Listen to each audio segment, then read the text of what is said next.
Good evening everyone. Audio video clear है आप लोगों तक?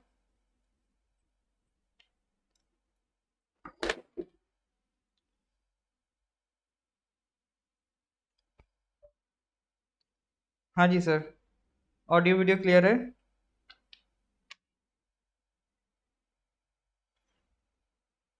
शुभ संध्या जी।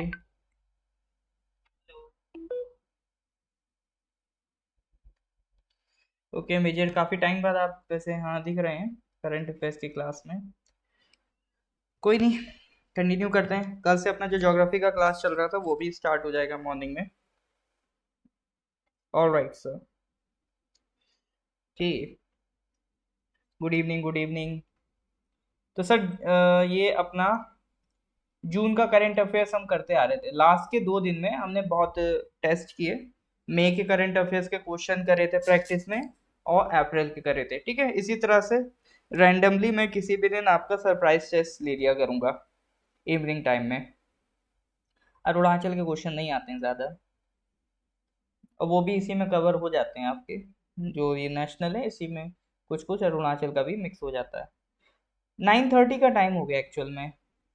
अभी जो भी हमारे ग्रुप्स के टाइमिंग है उनमें मैंने अनाउंस कर दिया था। अभी करंट अफेयर्स कुछ टाइम के लिए 9:30 PM कर दिया गया है। अभी ज्योग्राफी की भी क्लास होती है, उससे क्लैश हो रहा था, इस वजह से क्लास का टाइम 9:30 कर दिया है, ताकि वो क्लैश ना हो। ठीक है, कुछ टाइम में जैसे वो ज्योग्राफी एंड होगा अपन फिर से, या ज्योग्राफी का टाइम जैसे ही शिफ्ट होगा अपन वापस से 9 PM पे आ जाएंगे। ठीक है।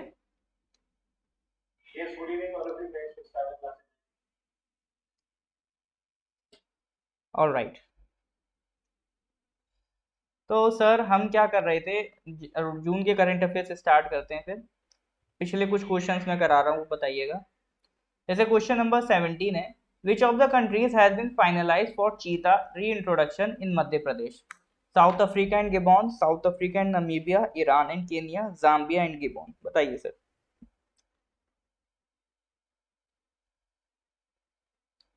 आपका ये जो करंट अफेयर्स है, तो ये इसमें सारे क्वेश्चंस कवर होते हैं, जो भी साइंस टेक्नोलॉजी के क्वेश्चंस होते हैं, जो भी आपका स्पोर्ट्स के क्वेश्चन होते हैं, ठीक है, जो भी वेराइटीज हैं सब इसमें कवर होती हैं। क्योंकि देखो, अगर वैरायटीज पकड़ने जाओगे तो फिर बहुत सारी वैरायटीज बन जाती हैं। तो इसीलिए सबको एक जगह कंबाइन करके मैं करा देता हूँ, इसी में सब मिल जाएगा। B option, South Africa and Namibia. हाँ जी, correct answer is B, South Africa and Namibia. ये बताइए, प्लैटीगॉम्फस बैनरीटेरम, प्लैटीगॉम्फस बैनरीटेरम, ये किससे रिलेटेड है? पिक्चर देख के ही समझ में आ रहा होगा। ड्रैगन फ्लाई, ठीक है, किससे रिलेटेड है? Dragon fly. Which of the following rivers has recently undergone evolution, that is change in the course of river flow? अब इनमें से कोई एक रिवर है जिसके रिवर फ्लो में थोड़े से चेंजेस देखने को मिले। कौन सी रिवर है? कोसी है, चंबल है, सोन है, तुंगभद्रा है। ये सब पुराने क्वेश्चन हैं सर, ये सब हम कर चुके हैं। ठीक है, बताइए आंसर इसका। सोन? नहीं sir, correct answer is Kosi.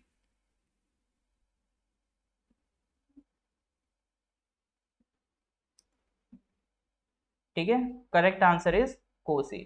तो गंगा की जो ट्रिब्यूटरी है, ये तो अपनी मेन गंगा रिवर जा रही है, इसकी एक ट्रिब्यूटरी है, कौन क्या नाम है उसका? कोसी। गंडक, कोसी, ये सब क्या है? ट्रिब्यूटरीज हैं। कोसी है आपका, कहाँ से ओरिजिनेट होती है? तिब्बत से, देन नेपाल, देन इंडिया में ये बिहार में एंटर कर रही है। ठीक ठीक है, तो बिहार में Kosi river will join Ganga. All right, इसका आंसर दीजिए। Recently NCPCR, National Commission for Protection of Child Rights, has launched which application to help street children?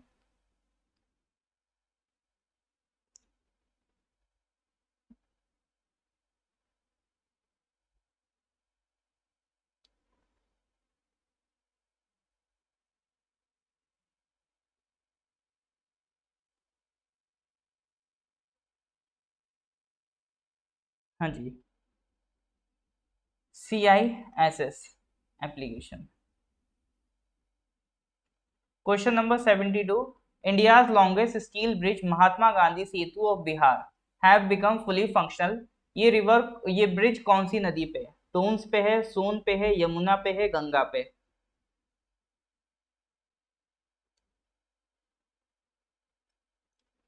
बिल्कुल सर, ये जो ब्रिज है कौन सी रिवर पे? गंगा रिवर पे। तो ये सारे क्वेश्चन भी हमने कर लिए थे।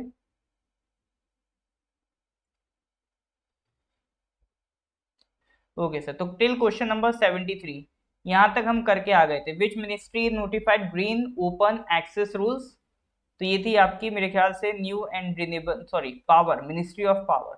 ठीक है, ग्रीन ओपन एक्सेस रूल्स कौन सी मिनिस्ट्री लेके आई है? Ministry of power. तो यहाँ तक लास्ट क्लास में हमने डिस्कस कर लिया था। इसके आगे कंटिन्यू करते हैं। तो क्वेश्चन नंबर 74 से आज स्टार्ट करेंगे।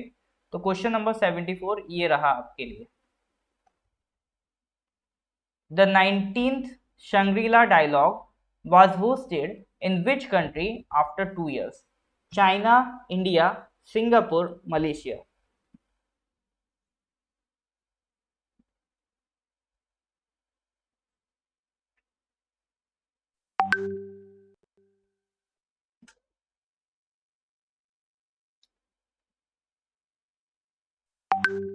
The 19th Shangri-La Dialogue was hosted in country after 2 years. China, India, Singapore, Malaysia. हाँ जी sir.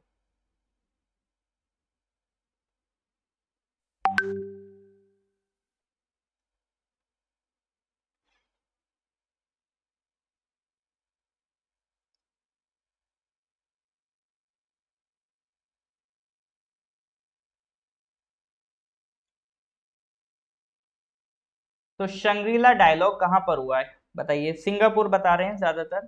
Well, correct answer is बिल्कुल, तो बहुमत सही है। Correct answer is Singapore. तो शंग्रीला डायलॉग किससे रिलेटेड है? शंग्रीला डायलॉग किससे रिलेटेड है? देखो, इससे इसको एससीओ से कंफ्यूज मत कर लेना, ठीक है? वो शंघाई ऑर्गेनाइजेशन है, ठीक है, वो अलग है, एससीओ अलग है। इसे एससीओ से कंफ्यूज मत कर लेना। It is different thing. Shangri-La dialogue is a different thing, ठीक है? ये एक तरीके की डिफेंस समिट है, जहां पर आप एक दूसरे की कंट्री की सिक्योरिटी से रिलेटेड बात करते हो। इसका नाम ही है, ऑफिशियल नेम अगर आप देखोगे तो इसका नाम क्या है? एशिया सिक्योरिटी समिट, ठीक है? तो एससीओ से कंफ्यूज नहीं करना इसको। और इसका ऑफिशियल नेम क्या है? एशिया सिक्योरिटी समिट, जहां पे डिफेंस से रिलेटेड सारी बातें होती हैं। तो इस बार इसको किसने होस्ट करा है? सिंगापुर ने होस्ट करा है। एनुअली होने वाली ये आपकी मीटिंग है। ये स्टार्ट कब हुई थी? 2002 में हुई थी, ठीक है? तो इसमें चूंकि नाम ही इसका है एशिया सिक्योरिटी समिट, तो एशिया के आसपास की ही कंट्रीज जनरली देखने को मिलेंगी, बाहर की भी हैं। जैसे ऑस्ट्रेलिया है। ऑस्ट्रेलिया तो खैर दूसरा ही कॉन्टिनेंट हो गया, बट फिर भी इंडो पैसिफिक वाला जो रीजन है उसमें लाई करता है एशिया, ठीक है? या कह लो एशिया पैसिफिक। तो यहाँ पर जो कंट्रीज मिलेंगी वो कौन सी है सर? एशिया पैसिफिक स्टेट्स हैं। एशिया पैसिफिक कंट्रीज कौन सी होती हैं, ठीक है? तो ये एक मैप है, ये एशिया पैसिफिक एरिया आपको दिखाता है। तो इधर आपका इंडिया हो गया, ये इधर आप देख सकते हो, ये सेंट्रल एशिया हो गया, ठीक है? फिर इधर ये आपका वेस्ट एशिया हो गया, जिसमें टर्की वगैरह आ गए आपका, ठीक है? सऊदी अरेबिया वाला पोर्शन आ गया, ये सेंट्रल एशिया वाला पोर्शन आ गया। फिर ऊपर ये रशिया, मंगोलिया, चाइना ये वाला एरिया आ गया। फिर ये साउथ ईस्ट एशिया वाली कंट्रीज आ गए, ठीक है? Cambodia, Laos, Thailand, Vietnam, Myanmar, ये पूरी भीड़ इधर आ जाएगी। फिर आइलैंड नेशंस की बात करो तो मलेशिया है, इंडोनेशिया है, छोटा सा सिंगापुर है ना? मलेशिया में ये छोटा सा ये ब्रूनी है, फिलीपींस है। ये सारी कंट्रीज भी एशिया पैसिफिक में आ जाएगी, क्योंकि इधर एशिया है, इधर पैसिफिक ओशन है। तो ये एरिया क्या कहलाएगा? एशिया पैसिफिक कंट्रीज, ठीक है सर? ऑस्ट्रेलिया वगैरह आ जाएगा। फिर ये आपके ये छोटे छोटे आइलैंड्स भी आ जाएंगे एशिया पैसिफिक में। तो जनरली आपको यही कंट्रीज मिलेंगी। देखो, कंबोडिया है, ब्रूनी है, फिर कुछ इधर वाली भी कंट्रीज हैं। इधर नॉर्थ अमेरिका है, इधर साउथ अमेरिका है। साउथ अमेरिका में इधर जैसे चिली है, तो चिली भी इधर आपको देखने को मिलेगा। फिर फ्रांस है, कनाडा है, चाइना तो अपना ही गया, India, Germany, Japan, Indonesia, Laos, south Korea, Myanmar, Mongolia, Malaysia, New Zealand, Russia, Pakistan, Philippines, Sweden, Sri Lanka, Timor, Thailand, Vietnam, Ukraine, UK और यूएस। ठीक है, तो ये सारी इसकी पार्टिसिपेटिंग कंट्रीज हैं। याद नहीं करना है, एक बार पढ़ लिया अच्छी बात है, याद नहीं करना कौन कौन सी कंट्रीज है, बस एक आइडिया रखना है। शंग्रीला डायलॉग क्या है? एशिया सिक्योरिटी समिट है, इसमें एशिया पैसिफिक स्टेट्स आपके काउंट करे जाएंगे। ठीक है सर, एशिया पैसिफिक स्टेट्स, ये वर्ड याद रखना। तो एशिया पैसिफिक स्टेट्स की ये मीटिंग होती है, शंग्रीला डायलॉग। क्या हो गया ताजुम जी? इज दैट क्लियर और नॉट? हाँ जी सर, यहां तक कोई डाउट है?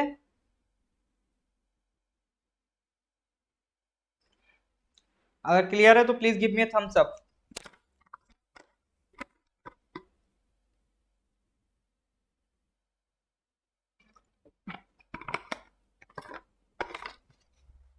तो ये किससे रिलेटेड था? शंग्रीला डायलॉग से रिलेटेड था।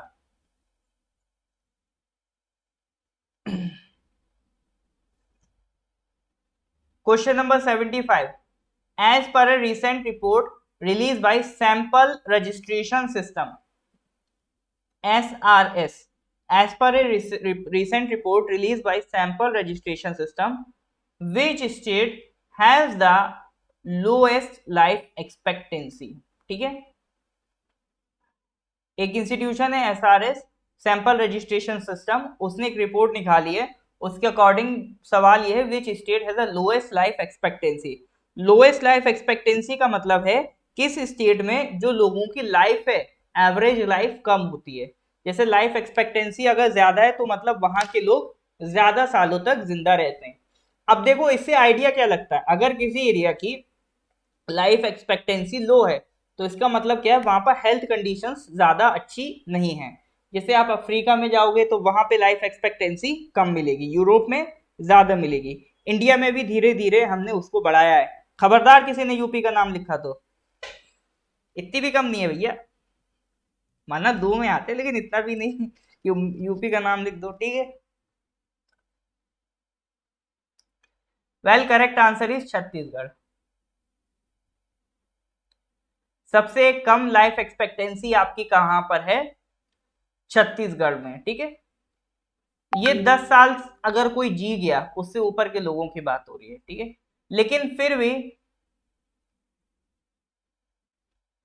ग्लोबल एवरेज से तो हमारी कम ही है।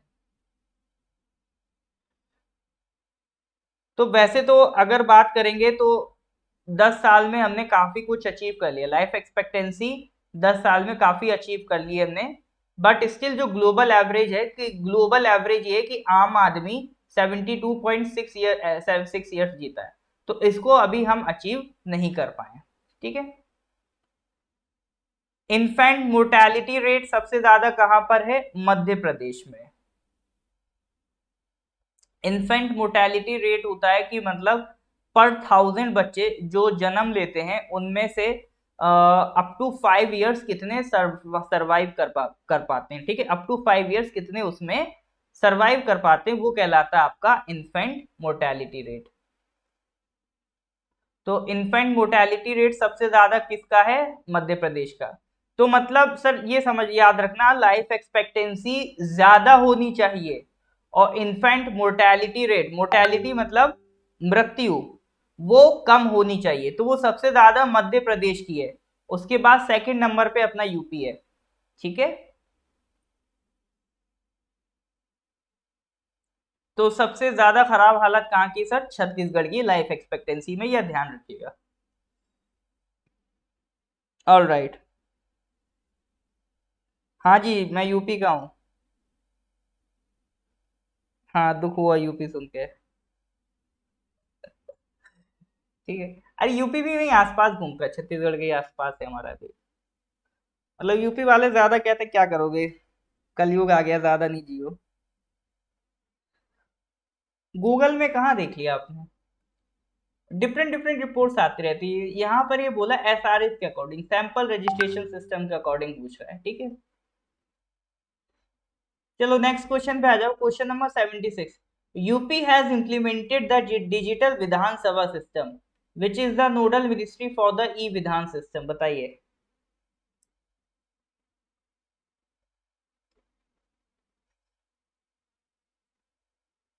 सॉरी किस लिए पीन?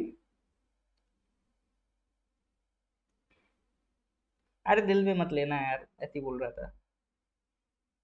देखो जो गलत है वो गलत है ना। चलो जी, अभी देखो एक आजकल आप देखते हो कि डिजिटल विधानसभा का बड़ा ट्रेंड चला है। मतलब पार्लियामेंट में क्या हो रहा है, एक नया सिस्टम आया है कि जैसे पहले जो भी बिल्स वगैरह डिस्कस होते थे तो पेपर्स प्रिंट करके हर एक एमएलए के सीट पे पहुंचाए जाते थे। अब क्या कर रहा है, हर एक एमएलए की सीट पे एक टैबलेट लगा दिया जाएगा। तो जैसे मान लो कोई भी बिल प्रेजेंट करना है तो वो बिल खट से उनके टैबलेट पे आ जाएगा। तब उससे होगा क्या, देखो सबको पता, पढ़ना लिखना तो उन्हें होता नहीं है बिल को, ठीक है। तो उन्हें सिर्फ या तो बोलना होता है या नहीं बोलना होता है लेजिस्लेटर्स को। तो पेपर वेस्ट होता था उस चक्कर में। तो अब क्या होगा, उन सारे बिल्स को हमने क्या करे, टैबलेट में रख दिया। तो उससे हमने क्या बचा लिए, पेपर्स बचा लिए। अच्छा, पहला स्टेट कौन सा था इंडिया में ये डिजिटल करने वाला, टैबलेट्स वाला जो डिजिटल विधानसभा वाला सिस्टम है वो कौन था?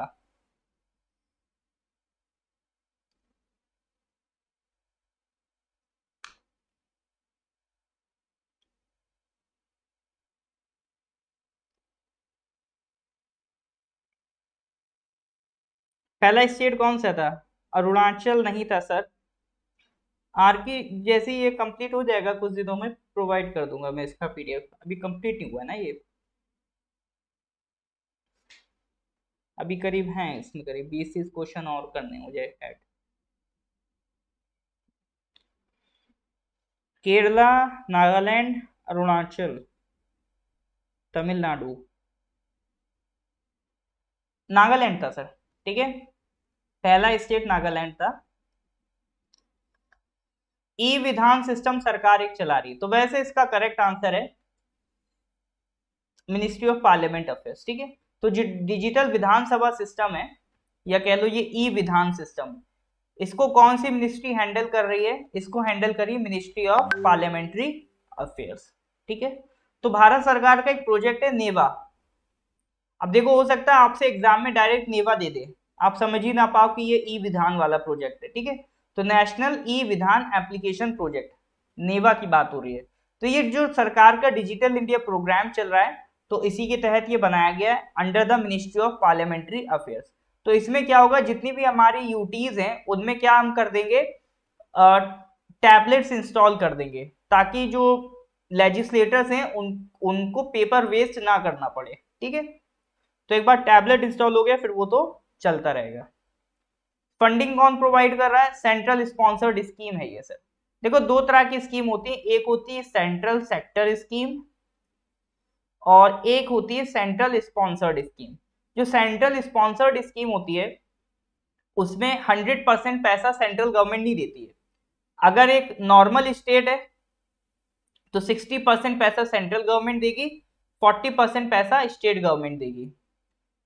और अगर वो हिली एरिया स्टेट है या स्पेशल कैटेगरी स्टेट है जैसे अरुणाचल, तो वहां 90% सेंट्रल गवर्नमेंट देगी, 10% स्टेट गवर्नमेंट देगी, ठीक है।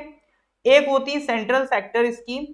सेंट्रल सेक्टर स्कीम में 100% पैसा सेंट्रल गवर्नमेंट देती है, ठीक है। तो ये ध्यान रखिएगा।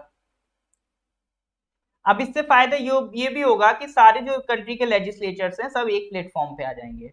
तो ये किसके लिए फायदा देगा सर? हमारे डिजिटल इंडिया प्रोग्राम को बढ़ावा देगा। Is that clear? Okay sir, next question पे आ जाओ। Recently who has become the India's 74th grand master? Grand master के लिए एक चेस ओलंपियाड होता है, एक चेस वाला टूर्नामेंट होता है। तो उसमें जो उसे जीतता है उसे उसे एक टाइटल मिलता है, ठीक है। कौन सा टाइटल? ग्रैंड मास्टर का। तो इस बार अभी इंडिया के 74th ग्रैंड मास्टर कौन बने? तो इसका मतलब इंडिया में टोटल अभी कितना, करीब 74 लोग जो हैं चेस वाला ओलंपियाड जीत चुके हैं। हाँ जी, नाम बता सकते हैं? B option Praggnanandhaa. प्रज्ञानंदा तो शायद नहीं है। हाँ, correct answer is Rahul Srivastava. ठीक है, Rahul Srivastava of Telangana has become India 74th grand master, achieving the title after breaking the barrier and live fight ratings. तो जो चेस फेस्टिवल था during the Cattolica chess festival 2022, उसमें उन्होंने ये टाइटल जीता है। ठीक है, अच्छा ये क्वेश्चन या दो ही तरह से बन सकता है, या तो वो पूछेगा लेटेस्ट ग्रैंड मास्टर जो 74th है, या पूछेगा इंडिया के पहले ग्रैंड मास्टर। एक चेस के बेहतरीन जाने माने हिंदुस्तान के प्लेयर कौन है सर? विश्वनाथ आनंद। ठीक है, ये बहुत इंपॉर्टेंट नेम है, हमेशा ध्यान रखिएगा। विश्वनाथ आनंद, जब भी इंडिया में चेस का नाम लिया जाएगा विश्वनाथ आनंद का नाम जरूर आता है लोगों की जबान पे। तो विश्वनाथ आनंद इंडिया के पहले ग्रैंड मास्टर हैं जो उन्होंने ये टाइटल 1988 में ही जीत लिया था। ठीक है सर, तो इनका नाम जरूर ध्यान रखिएगा as far as game of chess is concern. ठीक है, तो हिंदुस्तान में जब भी चेस की बात होती है तो एक तरीके से दूसरा नाम है चेस का, दूसरा नाम है Vishwanath Anand. He is like the Sachin Tendulkar, मतलब क्रिकेट के सचिन तेंदुलकर के माफिक है, उन जैसा कोई नहीं। चलो जी नेक्स्ट क्वेश्चन पे आते हैं, question number 78। Which state won the Khelo India youth games? Bharat सरकार का अभी एक प्रोजेक्ट चल रहा है ना, खेलो इंडिया प्रोजेक्ट, जिसके तहत वो क्या कर रहे हैं, डिफरेंट डिफरेंट स्टेट से बच्चों को स्कॉलरशिप देते हैं ताकि वो आए और अपने अपने गेम्स की, जिस भी गेम में वो एक्सपर्ट है उसकी प्रैक्टिस करें, और उनका लॉस ना हो इसीलिए सरकार उनको मंथली स्कॉलरशिप भी देती है। ठीक है, तो ये खेलो इंडिया प्रोग्राम है, तो इसी के तहत खेलो इंडिया यूथ गेम सरकार चलाती है, डिफरेंट डिफरेंट स्टेट्स में ये करवाया जाता है। तो 2021 का जो खेलो इंडिया यूथ गेम्स था, तो अभी किस स्टेट ने उसमें 52 गोल्ड मेडल्स जीते हैं इंडिया में? नहीं तो ऐसे देख लो कौन सा स्टेट है जो गेम्स के लिए, स्पोर्ट के लिए सबसे ज्यादा फेमस है, ऐसे भी आप आइडिया लगा सकते हो। वेल स्पोर्ट्स के लिए जो सबसे ज्यादा इंडिया में फेमस है दैट इज योर हरियाणा। तो हरियाणा ने कुछ इस गेम्स में 52 मेडल्स जीते हैं, गोल्ड मेडल्स। ठीक है, तो भारत सरकार का इनिशिएटिव है खेलो इंडिया इनिशिएटिव, उसके तहत सरकार ये गेम्स करवाती, खेलो इंडिया यूथ गेम्स। तो इस बार का जो पूरा गेम का ओवरऑल टाइटल है किसने जीता? हरियाणा ने। तो ये सेकंड टाइटल जीता है, इससे पहले जो 2018 से ये गेम्स स्टार्ट हुए थे, तो इनॉग्रल टाइटल जो था 2018 का, वो भी किसने जीता था? हरियाणा ने जीता था। ठीक है, ये चौथा गेम था, फर्स्ट में हरियाणा था, सेकंड थर्ड में ये जीता था महाराष्ट्र ने, अब ये जो फोर्थ हुआ है 2021 में, ये वापस से किसने जीता है? हरियाणा ने। 2020 वाला, 2019 वाला महाराष्ट्र ने जीता था, 2018 वाला हरियाणा ने जीता है। ठीक है सर, और होस्ट भी कौन था? ये भी क्वेश्चन बन सकता है, दूसरा क्वेश्चन बनेगा तो ये बनेगा होस्ट इसका सर हरियाणा था। ठीक है, कौन था होस्ट? हरियाणा था इस बार की गेम्स का। Is that clear? नहीं, ये 2021 वाला था।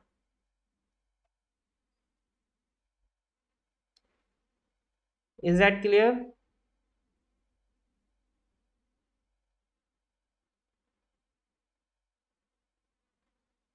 अभी 2021 का नतीजा आया है, और 2022 वाला तो अभी स्टार्ट हो रहा है। ठीक है,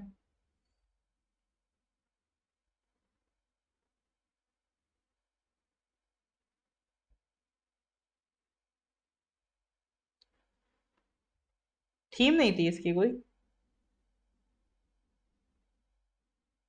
कह सकते हो कोविड से पोस्टपोन हो गया, जून तो हो गया, बट हुआ तो ये लगातार चारों साल है। ठीक है, चलो ये नेक्स्ट क्वेश्चन पे आते हैं, question number 79। Recently the government has unveiled the Agnipath scheme, this scheme is related to which of the following? इस स्कीम के बारे में तो मुझे लगता है आपको पता ही होगा, काफी बवाल मचाया था अग्निपथ स्कीम ने कुछ महीने पहले। 2022 वाला जो है वो अभी,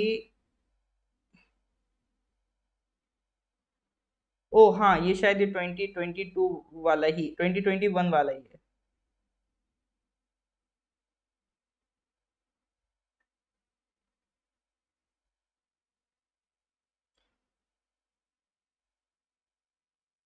हाँ हाँ, ये अभी जो हुआ था 2021 वाला है। ठीक है, बट ये नाम ध्यान रखना, ठीक है, 2021 नाम से है। सीक्वेंस नहीं बिगाड़ी उन्होंने इसकी। अग्निपथ स्कीम किससे रिलेटेड है सर? देखें इसमें भी ऐसा नहीं, कोई कोई है जो जिसको ए लग रहा है, ए लग रहा है किसी को अग्निपथ? ए वाला है कोई, ए वाला?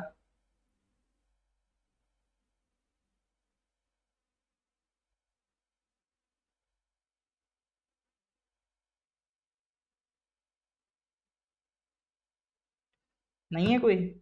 चलो, वेल हाँ, अग्निपथ स्कीम डिफेंस से रिलेटेड थे। तभी हुआ क्या था, अग्निपथ स्कीम के तहत सरकार का देखो मेन एजेंडा क्या था।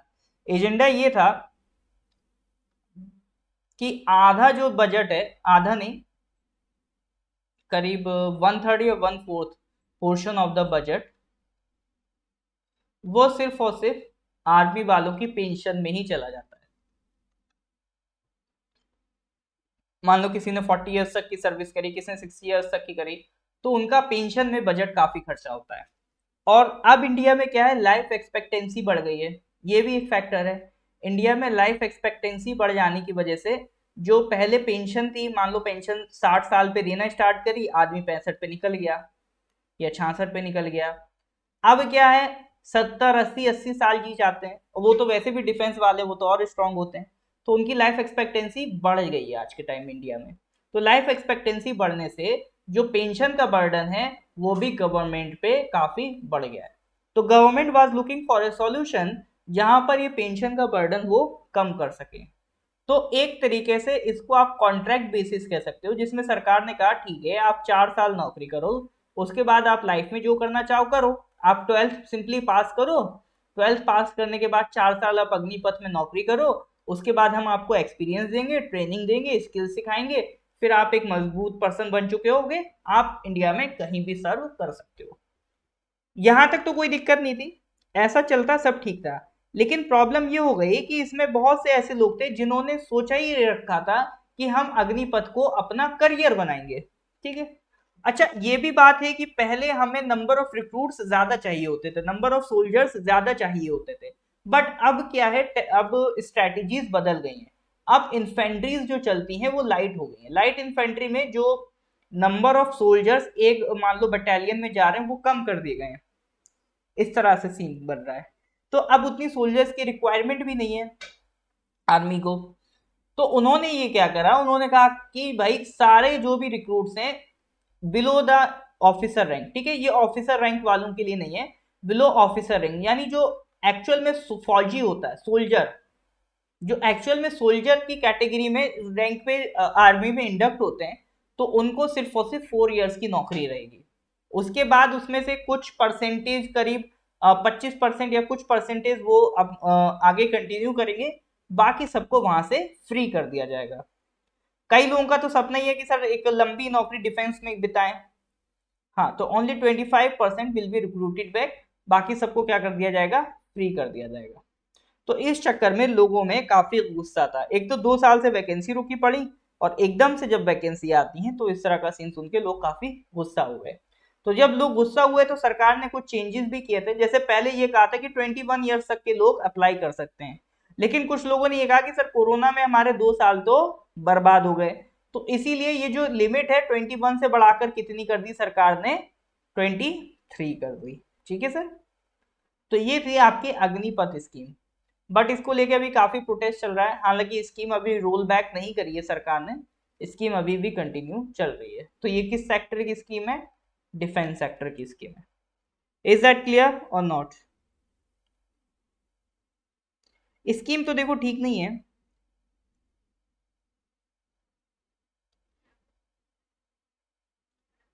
देखो इसमें तो मैं तो यही कहूंगा कि हाँ, अगर ये ऑप्शनल में होती तो ये ठीक रहती, अगर ये ऑप्शनल में रहती। बट चूंकि सारे ऑफिसर्स को अगर आप इस कैटेगरी से लोगे तो I don't think it's a good idea.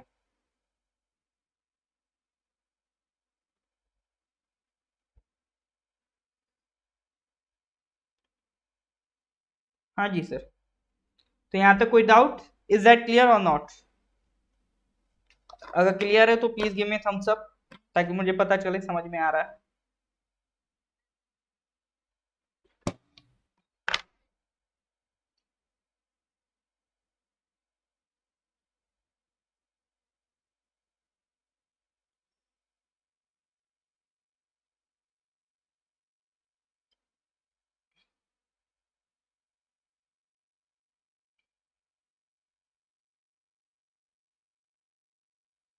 हाँ जी sir, please let me no.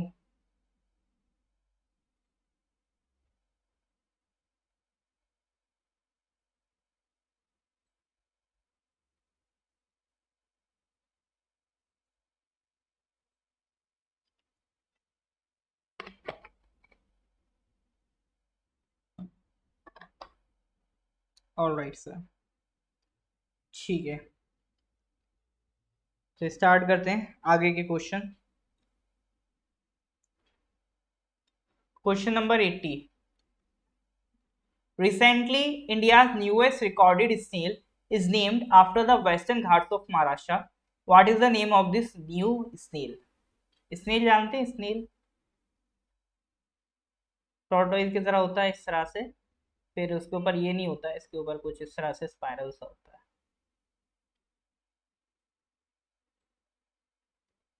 ओ वाह सर, कितना बढ़िया है।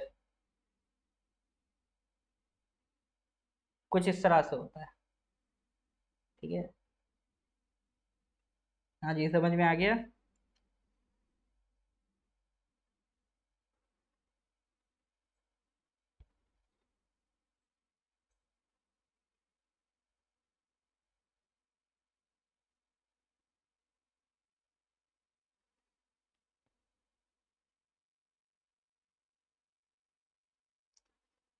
आंसर बताइए स्नेल का नाम। देखो वेस्टर्न घाट्स बोल दिया उसने। अगर आपको पता हो कि वेस्टर्न घाट्स को सह्याद्री रेंज भी कहते हैं, सह्याद्री रेंज। ब्रह्मागिरी तो फिर कर्नाटका में चले आओगे आप, यहाँ लिखा महाराष्ट्र। ठीक है, तो करेक्ट आंसर सर क्या हो जाएगा? C for Sahyadri. ठीक है, करेक्ट आंसर हो जाएगा C for Sahyadri. Question number 81। Which ministry release the periodic labour force survey for 2020 से 21? पीरियोडिक लेबर फोर्स सर्वे, ठीक है, कौन सी मिनिस्ट्री करवाती है? नेशनल स्टैटिस्टिक्स ऑर्गेनाइजेशन करवाता है। अब ये किस मिनिस्ट्री के अंडर आता है ये आपको बताना है। पीरियोडिक लेबर फोर्स सर्वे जो हमें एक तरीके से देश में कितना अनएम्प्लॉयमेंट है, कितना लेबर वर्कफोर्स है इंडिया में, कितना मतलब लोग वर्किंग प्रोफाइल में सर्विस, कितने लोग नौकरी कर रहे हैं, इन सारी ये डिटेल कौन देता है? पीरियोडिक लेबर फोर्स सर्वे देता है। तो कौन सी मिनिस्ट्री करवाती है? ऑब्वियसली सर्वे के लिए एक ही मिनिस्ट्री है हमारे पास, ministry of statistics and programme implementation. ठीक है, तो नेशनल स्टैटिस्टिक्स ऑर्गेनाइजेशन है एनएसओ, जो किसके अंडर आता है? Ministry of statistics and programme implementation. अच्छा, ये डायरेक्ट पीएमओ के कंट्रोल में होती है, ठीक है, ये वाली मिनिस्ट्री। नहीं नहीं सॉरी, ये नहीं होती, वो वाली होती है मिनिस्ट्री ऑफ पर्सनल। तो ये नेशनल स्टैटिस्टिक्स ऑर्गेनाइजेशन करवाता है एनुअल सर्वे। ठीक है, तो दो तरह से करवाते हैं, यूजुअल स्टेटस, एक करंट वीकली स्टेटस। जो अनएम्प्लॉयमेंट है उसको दो टाइप से हम काउंट करते हैं, एक तो उनका यूजुअल, एक वीकली स्टेटस। यूजुअल स्टेटस में हम क्या देखते हैं? अगर कोई पर्सन मान लो 365 डेज, एक साल में, पूरा 1 ईयर में, अगर पूरा 1 ईयर अगर वो अनएम्प्लॉयड रहा तो उसे यूजुअल स्टेटस कैटेगरी में डाल देते हैं। और अगर वो से 7 डेज तक अनएम्प्लॉयमेंट रहा, अगर उसे 7 डेज में 1 घंटे का भी काम नहीं मिला तो उसे करंट वीकली स्टेटस में डाल देते हैं। ठीक है, अगर 7 डेज में उसे 1 आवर का भी काम नहीं मिला तो उसे करंट वीकली स्टेटस के अनएम्प्लॉयमेंट में डाल देते हैं। लो LFPR, ठीक है, LFPR का मतलब होता है लेबर फोर्स पार्टिसिपेशन रेट। ठीक है, लेबर फोर्स पार्टिसिपेशन रेशियो। इसका मतलब होता है कि सर कितने लोग हैं जो नौकरी करना चाहते हैं। ठीक है, कितने ऐसे लोग हैं जो एजुकेटेड हैं, जो पढ़े लिखे हैं, बट वो नौकरी कर रहे हैं या करना चाहते हैं। तो लो लेबर फोर्स पार्टिसिपेशन रेट का मतलब ये होता है कि लोग कम नौकरी करना चाहते हैं। लेकिन इसको फिर जेंडर बेस पे देखा जाता है, मेल और फीमेल। तो ये नोटिस किया जाता है कि जो फीमेल है उनका एलएफपीआर कम है, लेबर फोर्स पार्टिसिपेशन रेशियो उनका कम है। इसका मतलब क्या है कि फीमेल्स इंडिया में ऐसी हैं जो पढ़ लिख तो रही हैं लेकिन वो नौकरी नहीं कर रही हैं। तो इसका रीजन ये माना जाता है कि जो विमेन है वो पढ़ लिख के क्या कर रही हैं, शादी कर रही हैं। मतलब हमारी सोसाइटी में पहले तो विमेन को पढ़ाया नहीं जाता था, अब चूंकि पढ़ा दिया जाता है तो उनसे कह दिया जाता है बस पढ़ लिख के शादी कर दो। शादी के बाद कहीं ना कहीं वो नौकरी नहीं कर पा रही है, इसीलिए उनका एलएफपीआर क्या आ रहा है, कम आ रहा है। क्वेश्चन नंबर 80 का आंसर पूछ रहे हैं सह्याद्री स्नेह। ठीक है, सह्याद्री स्नेह। इसके अलावा और क्या ये डेटा हमको बताता है, और बताता है कि सर मुबारक हो, बेरोजगारी में थोड़ी सी कमी आई है। पहले 4.8% थी अनएम्प्लॉयमेंट, ठीक है, 4.8%, अब कितनी रह गई, 4.2%। 4.8 का मतलब होता है कि हर 100 में से पहले 4.8 लोग नौकरी नहीं ढूंढ पाते थे, अब 100 में से सिर्फ 4.2 लोग नौकरी नहीं ढूंढ पाते हैं। यानी अनएम्प्लॉयमेंट की जो रेट है वो क्या हो गई सर, कम हो गई है। रूरल और अर्बन गैप अभी भी देखा गया है। रूरल एरिया में अनएम्प्लॉयमेंट रेट 3.3% है और अर्बन एरिया में अनएम्प्लॉयमेंट रेट 6.7% है। ठीक है, एलएफपीआर क्या होता है, the percentage of person in the labour force that is working और सीकिंग वर्क और available for work in the population was इतना। एलएफपीआर घटने का मतलब ये है कि अब लोगों ने नौकरी ढूंढना ही कम कर दिया है। ठीक है, एलएफपीआर का मतलब क्या है, अब लोगों ने नौकरी ढूंढना ही कम कर दिया है अगर एलएफपीआर आपका घट रहा है। ठीक है sir,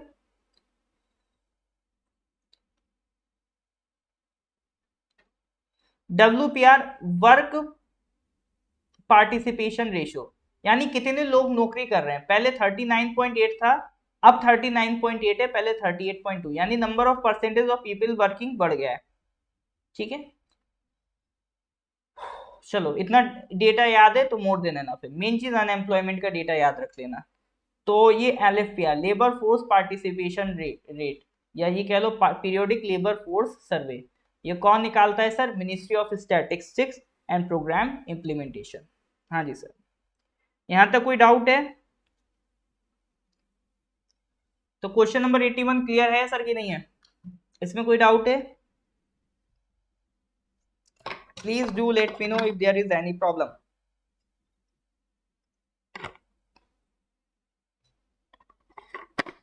Then moving to the sir next question. Question number 82. The term lambda is in the news these days. What does it relate to? अभी न्यूज में लैम्डा था,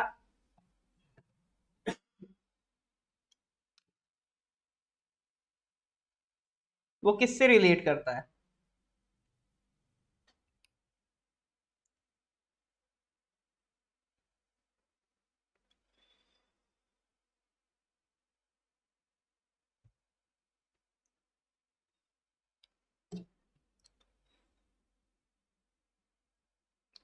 टेलीस्कोप,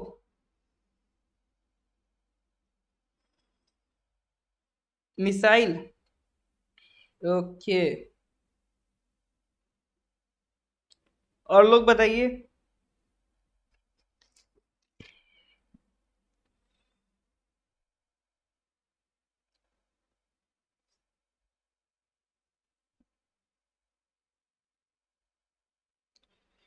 हाँ जी सर, ए या बी?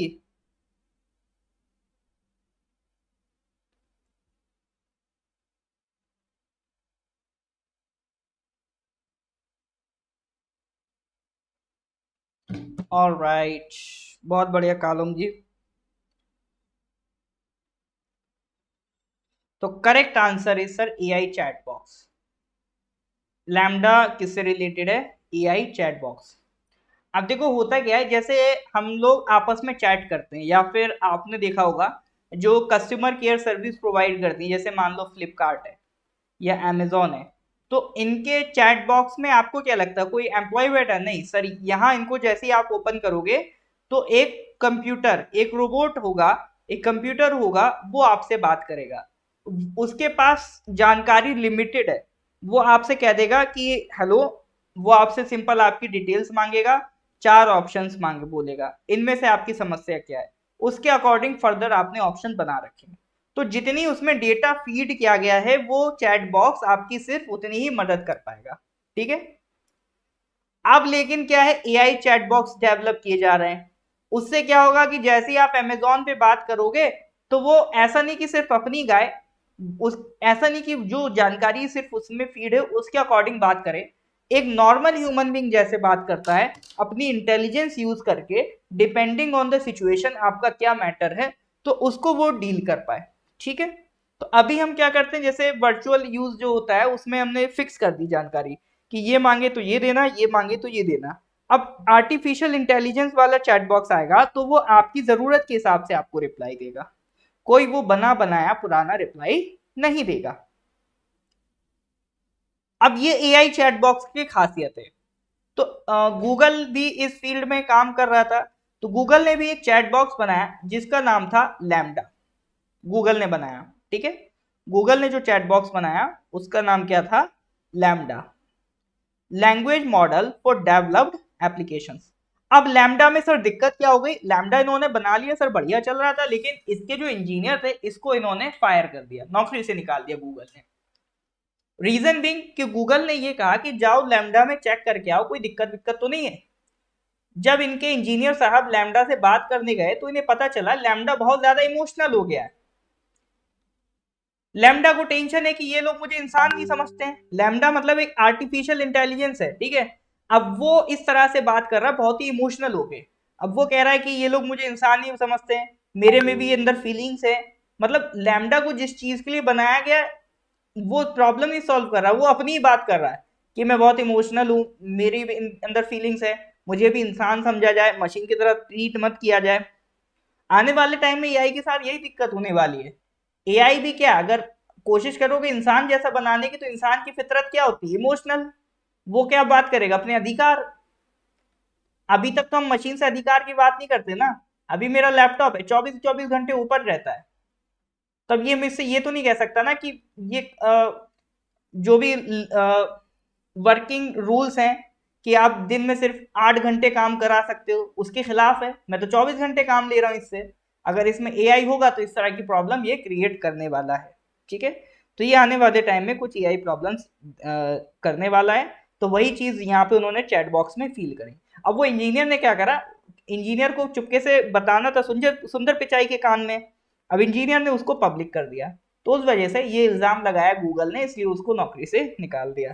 तो अब ये सारी न्यूज उसमें थी, क्या कहते हैं आपका, ये सारी जानकारी न्यूज में थी। हाँ, बनाना उसको एलेक्सा था, बन गया वो चिट्टिया, चिट्टी बन गया। मेरे अंदर भी फीलिंग्स है, मेरे अंदर भी वो है, ये वो तो सारा काम हो रहा है। चलो जी, तो ये पूरी एलेक्सा की कहानी थी। एलेक्सा तो जितना मांगो उतना देता है। एलेक्सा में अभी एआई नहीं आया है, एआई पे काम चल रहा है। ठीक है। चलो जी, क्लियर है? Z clear? अब देखो ये साइंस टेक वाला क्वेश्चन था, ठीक है, ये साइंस टेक वाला क्वेश्चन था, artificial intelligence.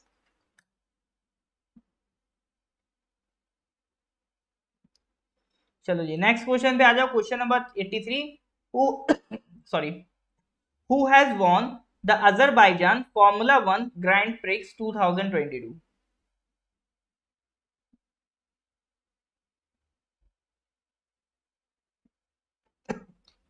Who has won the Azerbaijan formula 1 grand prix 2022?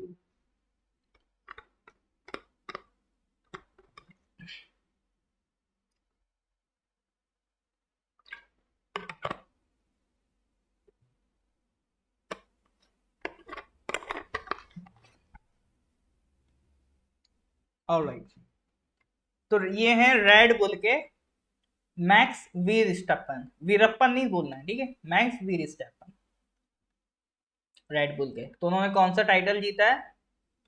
Azerbaijan Formula 1 Grand Prix 2022. All right, sir. That's good. Next question पे आ जाओ, question number 84. Famous and prominent Lake Sava has dried up for the first time in its centuries. This lake is in which country? तो sir ये question जो है lake सवा से related है. सिंपल ये पूछ रहा है कि लेक सवा कहां पर मौजूद है. अभी न्यूज में था लेक सवा, अभी ये सूखा पड़ गया. मतलब शादियों में पहली बार ऐसा हो रहा है कि ये लेक सूखा पड़ गया. तो ये किस कंट्री में? इराक में, इजराइल में, इजिप्ट में या फिर चाइना में? हाँ जी सर, इसका आंसर दीजिए.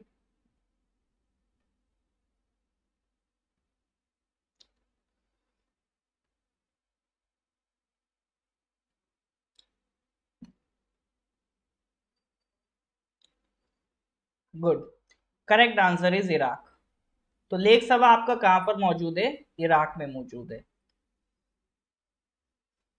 देखो हुआ क्या था, जैसे लेक सवा है ये बहुत ही हिस्टोरिकल लेक है. तो ये इस्लामिक ओल्ड टेक्स्ट बुक्स अगर आप देखोगे तो वहां पर लेक सभा का जिक्र मिलता है. उसमें ये माना जाता है कि ये मिराकुलस फॉर्मेशन हुई थी इसकी on the day the prophet Muhammad was born. जिस दिन उनका जन्म हुआ था उसी दिन ये लेक अपना पिक्चर में आया था, उसी दिन ये लेक बना था. ठीक है, तो उनकी बर्थ से रिलेटेड है लेक सभा. तो इस्लामिक पॉइंट ऑफ व्यू से एक इम्पॉर्टेंट साइट है. फिर बाद में इसको 2014 में रामसर साइट में ऐड कर दिया गया. रामसर क्या है? एक शहर है ईरान का जहां पर एक कन्वेंशन हुआ था, रामसर कन्वेंशन ऑन वेटलैंड्स, जिसमें ये डिसाइड हुआ था, एक इंटरनेशनल ऑर्गेनाइजेशन है जिसने ये कहा था कि सर जितने भी आपके दुनिया भर के लेक्स हैं जो ड्राई हो रहे हैं, जो वेस्ट हो रहे हैं, उन लेक्स को, उन वेटलैंड्स को हम क्या करेंगे? रिवाइव करेंगे. तो हर वो वेटलैंड जो उन्हें लगता था इंपॉर्टेंट है बायोलॉजिकल पर्पज से और जो सस्टेन नहीं कर पा रहा है, उनको सस्टेन कराने के लिए उसे रामसर साइट में ऐड कर दिया जाता था. तो लोगों के अंदर इसको लेके काफी गुस्सा है. एक तो ये रामसर साइट में था, तो रामसर साइट में तो स्पेशल केयर होनी चाहिए थी, लेकिन लोगों का मानना यह है कि इसकी स्पेशल केयर नहीं हुई. वहां पर जो इन्वेस्टमेंट्स आई उस तरह से आई कि उसने वहां का पूरा एरिया ही बेकार कर दिया. ठीक है, तो इस वजह से लोगों के अंदर काफी आक्रोश है रिगार्डिंग लेक सभा. तो ये पूरी लेक सभा की कहानी थी. बट हमें क्या याद रखना, जो लेक सभा है कौन सी कंट्री में है? इराक में. ठीक है, इराक की कैपिटल पता है किसी को? इराक की कैपिटल?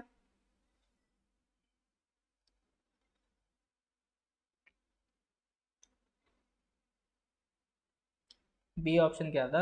इजराइल? नहीं, ये इराक नहीं. इराक की कैपिटल पता है किसी को सर? हाँ जी, जल्दी बताइए. गाजा? गाजा नहीं है. काबुल? भैया काबुल अफगानिस्तान की है. पड़ोसियों को पहचानो. बगदाद, बिल्कुल ठीक है सर. इराक की कैपिटल ध्यान रखिएगा, इराक की कैपिटल क्या है? बगदाद. ओके, चलो तो ये क्लियर है. तो आज यहीं तक करेंगे, नेक्स्ट क्लास में इसके आगे के क्वेश्चंस करेंगे. तो लेक्चर अगर अच्छा लगा हो, कुछ समझ में आया हो, तो please do like the lecture and share with your colleagues as much as possible. ठीक है, उसके अलावा देखो अभी नए नए कोर्सेस आपके स्टार्ट हो चुके हैं टीजीटी के रिगार्डिंग, पीजीटी के रिगार्डिंग, वो आप ज्वाइन कर सकते हो. जीके प्लस इंग्लिश का कोर्स चल रहा है, वो आप ज्वाइन कर सकते हो. यूडीसी का कोर्स जिसमें जीके, इंग्लिश, मैथ्स तीनों हैं, वो ज्वाइन कर सकते हो. यूडीसी की टेस्ट सीरीज भी लॉन्च होने वाली है, वो आप ज्वाइन कर सकते हो. और टीजीटी पीजीटी में जो जीके वाला पार्ट है इसकी टेस्ट सीरीज लॉन्च हो चुकी है, वो आप ज्वाइन कर सकते हो. ठीक है, तो ये डिफरेंट डिफरेंट कोर्सेज हैं.